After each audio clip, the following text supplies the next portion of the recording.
My family and I recently attended the Homeschool Experience at the Ark, my first of 2 homeschool conferences I'm attending this year.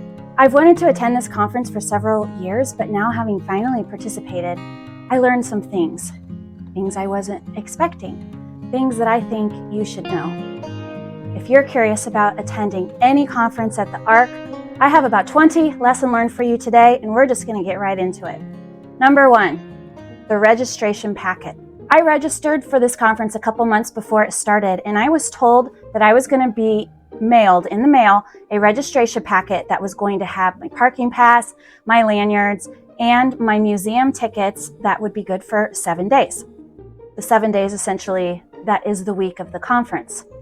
The lesson learned here is save your email, your confirmation email, take a screenshot, make sure you can find it easily, because I was never mailed this registration packet. And apparently this actually does happen. So what you're supposed to do is you show up, but you have to show your email with your order number in order to get in. You also need to make sure that you let them know before you enter the parking lot that you are there for the conference, but you never got your registration packet, because otherwise they're going to want you to pay for parking, but your conference fee included parking. So make sure you tell them, make sure you have the email. Once you are there, you go inside, they'll direct you to the information desk, and they're very nice, very kind. They will work with you. They will get you in. And then the first day of the conference, you let them know you didn't receive your registration packet. I actually was surprised how many people were in line to get their lanyards, to get their name tags, to get their packets. So this seems to be a common occurrence. I have several family members who have been to Ark conferences in the past, and they have said that usually when they receive their registration packet, it's about a month ahead of time. So maybe that's the magic number. If you haven't received it a month out, then be prepared with your email and to do all of this extra legwork once you get there. Number 2, the conference fee is a huge discount over just going to visit the museum and the Ark on your own as a regular museum goer. I noticed once we got there the prices, and this actually surprised me. So the conference cost for my family, 5 of us, one of my family members being 10 and under, the conference cost was $300, and that was for a 3-day conference. But it included free parking, as I said, 7 days, unlimited access to both the Creation Museum and the Ark. It also included a 20% discount on any merchandise and even some snacks. And we got a free book from Ken Ham, a family devotional. So there were lots of perks to visiting these museums through the conference. If I were just to come to the museum with no conference, a 3-day pass for one adult alone is $150. A day pass is $60 or $99 for both museums. Plus, you'd have to pay for parking, which I'm not really sure what the parking fee is. If I had to guess, I'd say $15 or $20. And you wouldn't get any merchandise discount. So if you want to visit the museums, consider coming through a conference. They have a lot of conferences throughout the year. And another perk about the conferences is it also gives you exclusive access to the speakers that are there for the conference, and also exclusive presentations and shows, which I will talk more about later. The number 3 thing you should know, the Creation Museum and the Ark are about an hour apart from each other. So doing both in the same day would be challenging. I'm not sure if their museum hours are always this, but when we were there, it opened at 9 a.m. and it closed at 7. So an hour apart. The distance from each other played a part in where we chose to stay the night, which I will also talk about more in a bit. Number 4, 7 days to use these tickets. Here's what I was thinking. There's a lot of stuff to do in Cincinnati because Cincinnati is kind of in between the Creation Museum and the Ark. You could make this a family vacation and spread out when you go to these museums, and also tack on some other things to do in Cincinnati. Cincinnati has a really big amusement park, like the kind with the thrill rides, really great roller coasters called Kings Island. They also have a fantastic zoo, all kinds of tourist attractions that you would expect in most big cities. So you don't have to do the Creation Museum or Ark stuff every single day. You could explore other things if you decided to make this whole week-long adventure. Number 5, I'm going to go back to the 20% discount on anything. If you come early to go to the museums and they didn't send you your registration packet, wait to buy your things. See, I didn't know this. I didn't know I was going to get a discount. So we came in a day early, and my youngest really wanted to buy some merchandise from the Creation Museum. Had I known we had a discount, I would have made her wait, but I didn't know, so we ended up paying full price for things that I would have gotten for 20% off the next day. This girl can find something to buy at any gift shop, right? What'd you buy? A little pig, and I thought it looked like the pig from Moana, so his name is Abu. I also got this necklace. Yep. You've already went through half your budget on day one. No, it was $33 and I have $40. Because you won a bet with Dad and you got called up for the science, and so he said you could have $10 more, right? Number 6, where should you stay? There is a hotel next door to the Ark Encounter. This hotel is literally right next to the Ark Encounter's parking lot. It is a very convenient location, especially if you would have young children where maybe you would want to come back in the middle of the day so that they could nap. It is, however, about twice as expensive as what I paid. We stayed in South Florence near the Cincinnati airport. This location was about 20 to 30 minutes north of the Ark Encounter, and it was about 15 minutes east of the Creation Museum. I wanted to stay in Cincinnati so we had more choices for dinner, because I had also heard that staying near the Ark Encounter, where it's located, isn't exactly a big city, so you have a lot less choices on where to eat. And also, our hotel was a fantastic price. It was less than $150 a night. So since I have 5 people in my family, I always look for rooms that have 2 queen beds and a pull-out couch. This room not only had that, but it was huge, and it had comfortable chairs to sit in. It had a kitchenette, which came in handy because I actually brought some fresh fruit from home that I knew that I was going to need the fridge for. In the freezer, I used to freeze my freezer packs, which is how I got it there without spoiling. And one of the nights we decided to order pizza. We ordered too much, so we had leftover pizza. That fridge came in handy because we just ate leftover pizza the next night. We were able to keep our drinks cold overnight.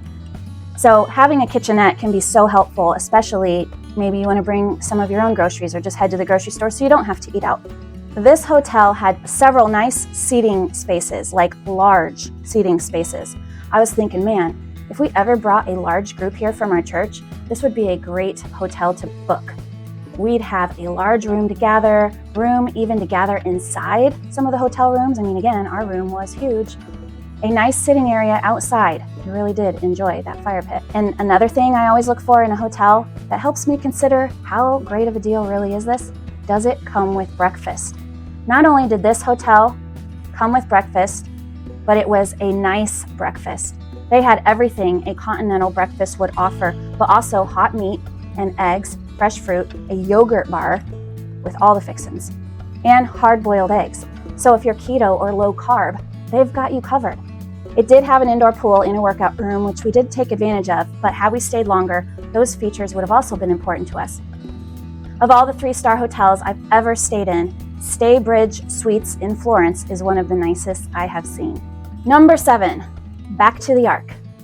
On your first day of the conference, arrive early.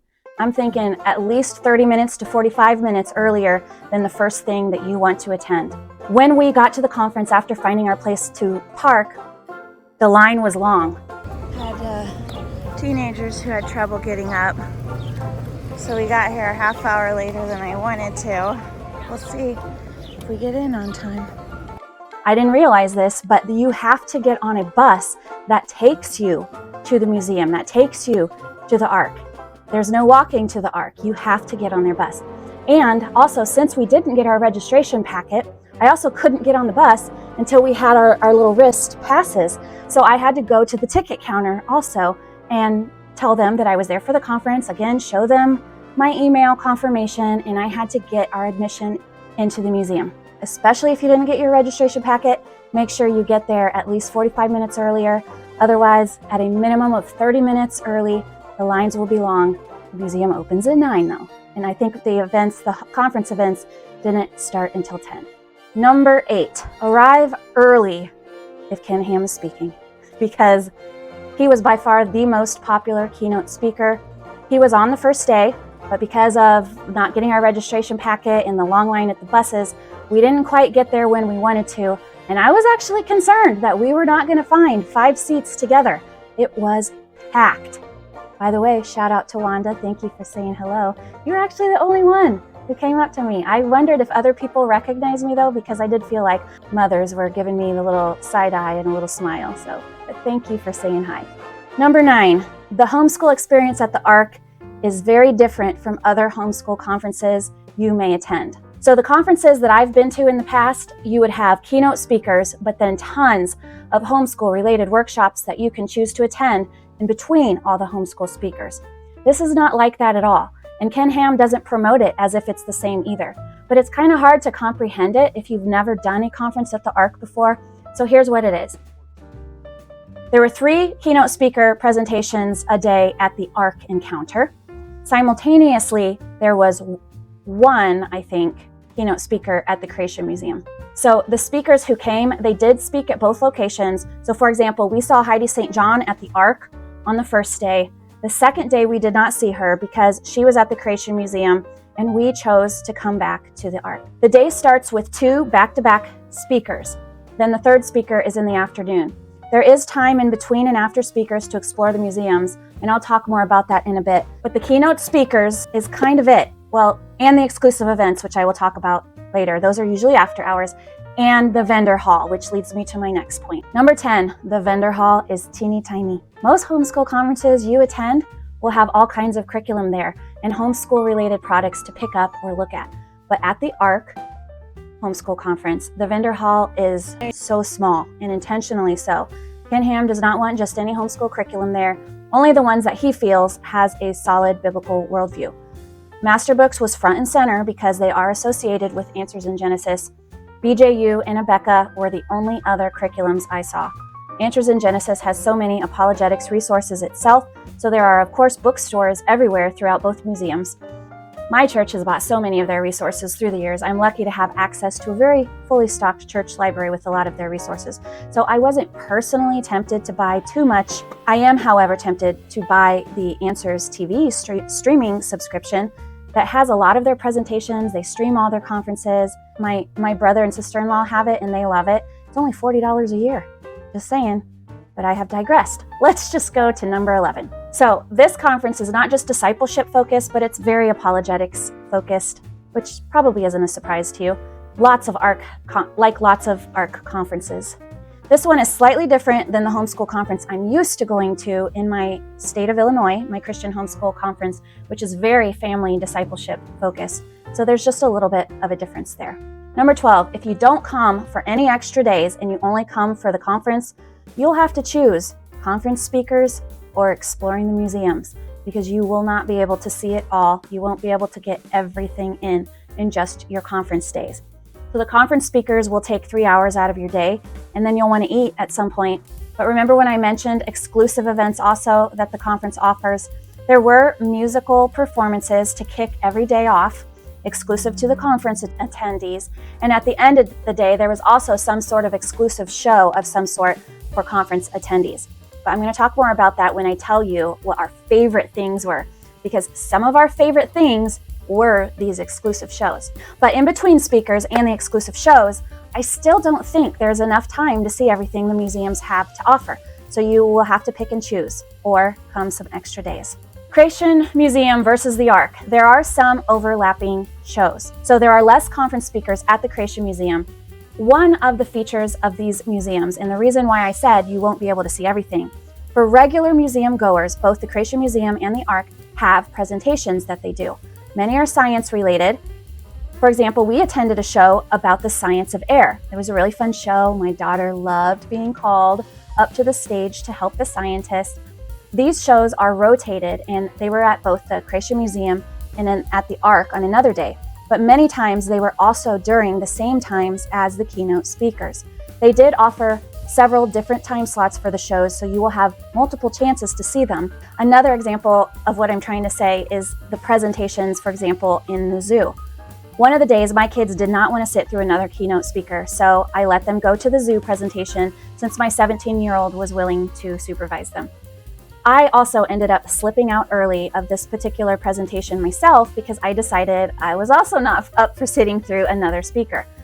The zoo presentation was definitely a first for us, a first experience. What is it like? What is it like? Squishy. I don't know if I should touch it or not. Oh my gosh. I'm scared. Oh yeah, she's cool. She's so weird. I know who she is, yeah. That was so weird. I touched it. And there are so many more experiences I did it. here, even at the zoo, that we did not get to take advantage of just because time did not allow it. There's less keynote speakers at the Creation Museum than the Ark, so you would have a little more free time to explore what the Creation Museum has to offer if you spend one of your conference days there. Number 14. This conference was far more exhausting than a regular homeschool conference, in my opinion, because it was like two different focuses: speakers and also the attractions. I was surprised at how tired I was. I was surprised at how tired my kids were. The Creation Museum isn't a super huge campus compared to, say, a Disney World, but the Ark is definitely a bigger campus. Still not as big as something like Disney World, but when you get on the Ark itself, you're going back and forth, level to level. It's a big, big structure. So it was a lot of walking, and then there's a zoo to walk through, more walking. I think it was just more exhausting because even though you were sitting during the speakers, you were then trying to hit attractions, many which included walking. At the Creation Museum, there was the botanical gardens to walk through. It wasn't huge, but still a lot of weaving in and out. It was a really fun and beautiful walk with lots of photo opportunities. The Creation Museum also has an attraction that's kind of like a timeline of the world. It tells the gospel story, lots and lots of reading, lots of being on your feet. In fact, the Creation Museum has several exhibits just like it, meaning lots of reading and lots of being on your feet. Not super big exhibits, but just like a museum, you walk through them. The fact that you're doing this 3 days in a row, or possibly more, that's why it can be very tiring. By the last day, we didn't even stay till the museums closed. I thought we would stay till they closed, till the end, before we headed home. But when we had seen everything that we thought we needed to see, we left. We left at like 2 or 3 o'clock in the afternoon because everybody was tired, even the kids. A couple years ago, this Homeschool Experience conference was actually 5 days long. I can't even imagine how exhausting that may have been. So making it 3 days and giving you the option of coming within the week to explore on your own was a very good move by Pinham. Number 15, there are not a whole lot of food options when you're in the museums. The kids' meals are about $8 each. Adult meals can be up to $20, which was the buffet that I did, which is an excellent buffet, I have to add. For the few food choices they had a decent variety. I got an apple walnut salad on the first day at the Creation Museum. I enjoyed the buffet for several days at the Ark. My family enjoyed barbecue and tacos while we were there. So it was doable. It wasn't bad. Number 16, the refill cup. This was a pleasant surprise. So the first day that we were there, we saw that you could purchase a refill cup for $20 for unlimited fountain refills. And it wasn't just for your time during the conference. This is for a year. So if you come back to the Ark at any time within the year, you can bring your refill cups. My kids always want pop whenever they have the meal. It's kind of a special treat. So we went ahead and bought 2 of them, and we definitely got our money's worth. The only suggestion I have for these cups, if anybody from the Ark or Creation Museum is listening, they need a little finger loop to put on it or some sort of handle where you could clip it to your bag and you don't have to constantly carry it around like this. But the cups, there are different designs depending on which museum you went to. If you like fountain drinks, that cup was a great deal. Number 17, Creation Museum merch is not necessarily at the Ark, and Ark merch is not necessarily at the Creation Museum. The gift shops have some very unique things. So our first day at the Creation Museum, we looked at t-shirts and sweatshirts. I decided to wait to buy something just in case there was more at the Ark. I wanted to see what there was before I decided. But I did assume that they would have the same things. They did not. I wanted this t-shirt. See this t-shirt? Property of my creator. I saw it the first day. I knew that I liked it, but I wanted to see what the Ark had. The Ark didn't have it. So we had to make sure that we came back to the Creation Museum. They do have some overlap on books, like all the answers in Genesis books and maybe some other things. But as far as t-shirts that are about creation or t-shirts that are about the Ark is going to have the Ark t-shirts, the Creation Museum is going to have the Creation t-shirts. Another thing I did notice about some of the gift shops and the unique things that they had, the basement bookshop in the Creation Museum, there was a shelf of books that were all signed by Ken Ham at no extra cost. I didn't see any other Ken Ham autographs in other bookstores, so that was a fun find, and we definitely got one of our books with Ken Ham's autograph. Number 18, both of these museums are limited in the attractions that they have, meaning once you've seen it, you've seen it. What does change at these museums is the speakers and the presentations that they give. So they have some 3D and 4D attractions. These are things that once you've seen them, you've seen them. The Creation Museum also had a planetarium with a couple different shows. The planetarium and one of the virtual reality shows at the Ark, those were an extra cost from about $10 to $15 per person. Both places have a cool playground for younger kids to get some energy out and for parents to sit at a picnic table and rest. Both places will have a zoo. The Creation Museum one was being renovated while we were there. And of course, there's the Ark itself, and inside the Ark, there are also various exhibits and gift shops. There's a carousel at the Ark. While we were there, several booths were set up from Trail Life with a bunch of hands-on activities. Trail Life is the Christians' answer to Boy Scouts, so I doubt that they're always there, but depending on when you visit, there may be special booths set up. At the Creation Museum, we enjoyed the attractions already mentioned, as well as the walk-through displays, the timeline of the gospel, learning about dinosaurs. The Creation Museum explains how their existence and extinction can be explained. There was a small exhibit called Borderland about Israel during the life of Jesus. That was very interesting. I wish I had more time in there to read all the things. I really enjoyed looking at the small models of some of the buildings going on. They had in the bookstore a huge book called Borderland with all of the information in it, and I almost bought it, but it was a $45 book, and it was like this thick, I kid you not. It had so much information, beautiful pictures. I thought it would make a lovely coffee table book. I just decided I'm going to wait because that book's probably not going away. Maybe I will get it on my next trip to the Ark. There were so many cool resources I wanted to buy, so even the gift shops were an attraction. Back to the attractions they have. Both places also have zip lines. We didn't do the zip line this time because we have zip lined before in Tennessee, and my son has even zip lined when he came here with his church teen group. So we didn't feel pressure to do it this time. The zip lining, especially over the lake, would be a very cool experience. The Ark Encounter Zoo does have a petting zoo with some of the animals. It has camel rides, also at an additional cost. And my baby girl really wanted to do the camel ride, but we had to start reining her in on the spending. You know how kids are, they want to do everything. And we got up close and personal with the kangaroos and the wallabies, which was very cool. And of course, that snake, you know. I have one more lesson learned before I tell you what our favorite things were. But before I do that, if you've enjoyed this content, please give me a thumbs up and comment below. Have you been to the Ark or the Creation Museum? What were your favorite things? Do you have any special tips to share below? You guys, I love engaging with you in the comments, and even with 10,000 plus subscribers, I have not missed a comment yet. Number 19, waiting for the buses after the last performance of the night was kind of like, wow, let me explain. The conference scheduled several very special events each evening, and these events didn't finish up until after museum hours were closed, so they were only for the conference attendees. While regular museum goers were already gone for the day, all the conference goers filtered out at the exact same time. It kind of felt like back in the day when we used to go to Disney World and you'd be waiting for the bus back to your hotel. The line was huge, and it was the same buses just to take us back to the parking lot. So here's the lesson learned. If you have to go to the bathroom, but there might be some adults in your party who do not, have them get in line for the bus. When you come out of the bathroom, it's unbelievable how many people were there, and the workers, they are not going to let you just leave out any door. They will direct you to the end of the line, which can be a walk itself. All the way back to the carousel. Those people are going to be waiting a while.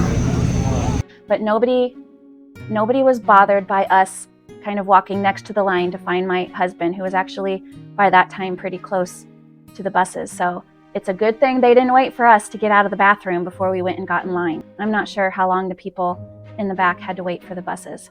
All right, so I asked my family on our ride home, what were the favorite things that we did?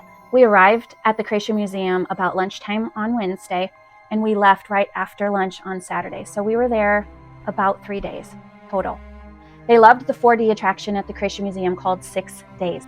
You put on your 3D glasses, and it was an amazing show that walked through the 6 days of creation, and some of the things that they did you could feel, like puffs of air, a little bit of water. That was what made it 4D, and it was a really good show. They had 2 4D shows there, but 6 days was definitely the best one.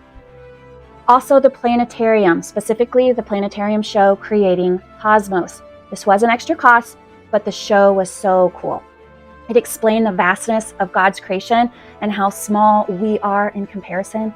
It explained the science behind how they are able to know what's beyond the Milky Way and beyond our solar system and all that.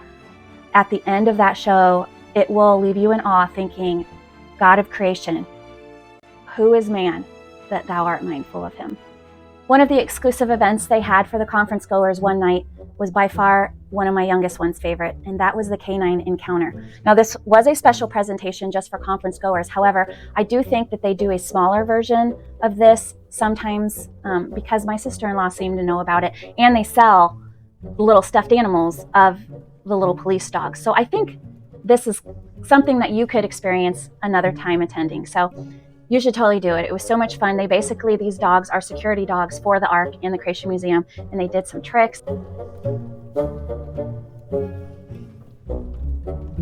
And my daughter loved getting up close and personal with the dogs and getting the tennis ball signed by every dog's name. This was a really fun show. The other thing that was a personal favorite of her in particular was the park, to get the energy out. This was a really cool park with a lot of neat features for the kids to play on. She enjoyed the little zip line, but her favorite thing once she discovered it, I don't know what you call this thing except like a child's playground roller coaster thing. Once she discovered that, that's what she ran to every day and waited in line, and she did it again and again and again until we told her we had to leave. But both museums have playgrounds like this that are very popular. Also at the Ark Encounter is the virtual reality show called The Flood of Reality. This is a very nice attraction. It's also an extra fee. In fact, this attraction was the most expensive at $15 for an adult and $10 for a child. It reminded me of something like what Disney World would do.